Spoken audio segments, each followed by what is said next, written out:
কি হইছে চাচা কিছু কইবেন আপনি আমারে? ও আপনি কথা কইতে পারেন না, তা টাকা লাগবে আপনার? দাঁড়ান দেখতেছি আমি। ठीक है।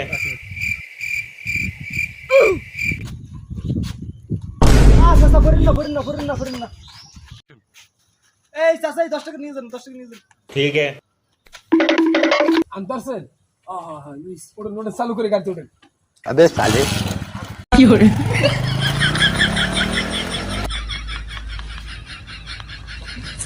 আমার মোবাইল কই? আপনি লোকে গেলে কই? আমার মোবাইল টোবাইল কিছু নাই। কিরে বেড়া সকালে তো ফোন বন্ধ কিনলে গিয়া বেড়া আমি তো বিশাল ঝামেলায় পড়ে গেছি। এক লোক বেড়া ভিখারির নামে আমার তো টাউটারি করে একটা ফোন লয়ে গেছে বেড়া। আমি তো বুঝি নাই আমার দ্বারা খয়রাত চাইছে। আমি হার তো মনে করো টাহার পর বিসি বাইর করে দেওয়া ধরছি, আর মধ্যে দেখি আমার একটা ধাক্কা মারছে। এরপর আমি এরপর 10টা পকেটের তো বাইর করে দিছি, আর ধরে আমি উড়াইছি। এরপর কতর সামনে যাইয়ে দিই আমার মোবাইল নাই। হাই ও কস কি হয় বেড়া আমি এককাল শেষ হয়ে গেলাম।